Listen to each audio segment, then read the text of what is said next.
E aí galera, beleza? Hoje nós vamos falar sobre multímetro, o que é e como utilizar.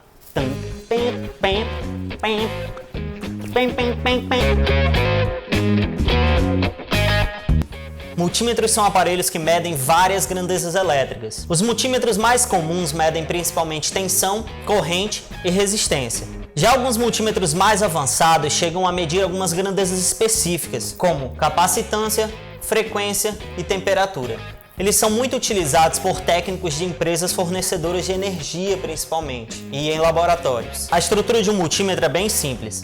Ele possui um visor que mostra os valores medidos, chave seletora para selecionar as faixas das medidas, encaixes para transistores ou LEDs e conexões para plugs banana, onde você conecta as pontas de prova. Galera, eu vou mostrar como realizar as principais medidas de um multímetro comum, mas lembrando que existem várias outras medidas. Para a medida de tensão contínua, você deve selecionar a parte do seu multímetro que contém esse símbolo. Já para a tensão alternada, selecione a seção que contém esse símbolo. Se você tiver ideia da dimensão da tensão que você irá medir, selecione uma das faixas de acordo com o valor mostrado.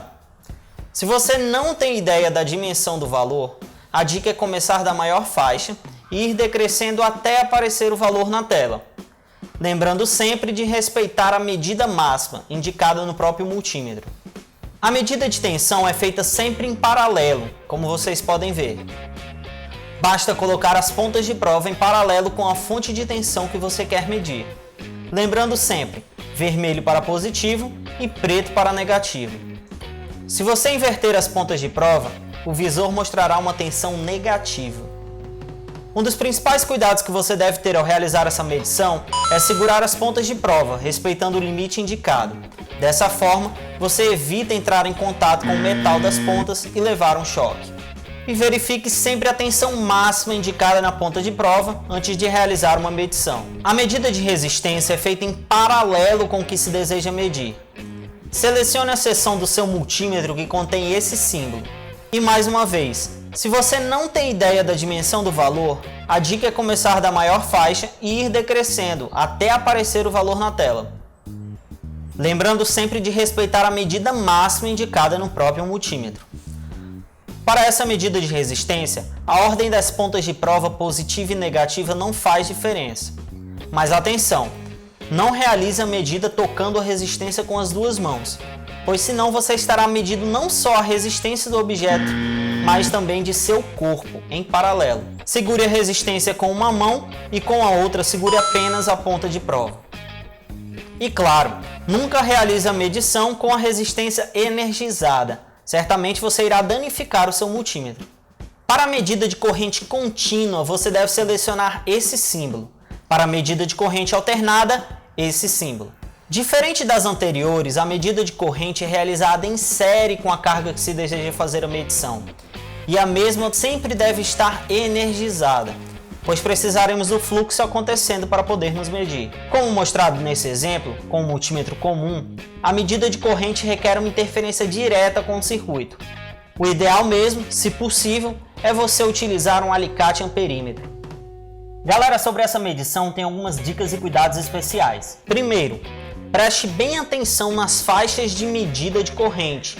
Geralmente, os multímetros possuem uma conexão especial, separado para medidas de correntes mais altas. E segundo, a grande maioria dos multímetros possui um fusível para proteção. Se o seu multímetro funciona, mas a medida de corrente não, abra o multímetro e verifique se o fusível está queimado.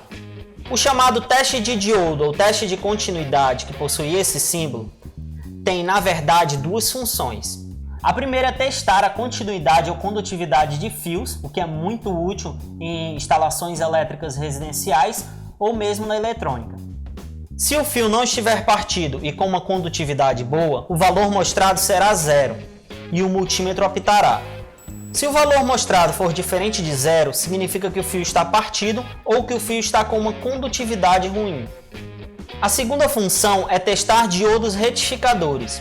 Para fazermos isso, colocamos pontas de prova de modo a polarizar diretamente o diodo. O lado do diodo que tem uma marca é o seu lado negativo, ou seja, o cátodo. Se o diodo retificador não estiver danificado, o multímetro mostrará um valor entre 200 e 800 na polarização direta e o valor 1 na polarização inversa. Se o multímetro mostrar o valor 0 em alguma polarização, significa que o diodo está em curto ou danificado de alguma forma. O teste de transistores é bem simples. Este teste serve tanto para saber o ganho do transistor, saber a ordem dos pinos ou simplesmente saber se o transistor está danificado. Geralmente, os multímetros possuem furos especiais para a conexão de transistores bipolares. Selecione o tipo de transistor que você possui e encaixe o transistor nos furos. Você pode tentar várias posições até aparecer algum valor na tela. Dessa forma, você pode anotar a pinagem do transistor. O valor que aparece no visor é o ganho do transistor. Esse ganho varia de 100 a 800 para transistores de sinal e de 20 a 50 para transistores de média potência. Geralmente, os mesmos furos que são usados para a conexão de transistores podem ser utilizados também para teste de LEDs. Bem, galera, existem algumas dicas que eu quero passar para vocês, pois são muito importantes. Sempre que for guardar um multímetro, não enrole os cabos em volta dele. Isso fará com que os fios se partam e criem mau contato. Enrole os cabos com suavidade e separados do multímetro. O modelo de multímetro que eu usei para fazer esse vídeo foi o Minipa ET1002. Ele é um multímetro básico que possui um ótimo custo-benefício. Um pouco acima dele temos também o modelo ET1100, que também é muito bom. Se você quiser um modelo mais robusto e de uso avançado, aconselho você a utilizar o modelo Fluke 87V. Eu já trabalhei em um laboratório de ensaios elétricos e posso dizer que esses multímetros são muito bons em vários aspectos. Bem, é isso aí, galera. Esse vídeo foi um guia básico para você utilizar o multímetro. Espero que você tenha gostado e que principalmente tenha aprendido com esse vídeo. Qualquer dúvida, qualquer correção, por favor, comente. Se inscreva no canal. Não se esqueça de deixar o seu curtir também no vídeo, deixar o seu joinha. Valeu!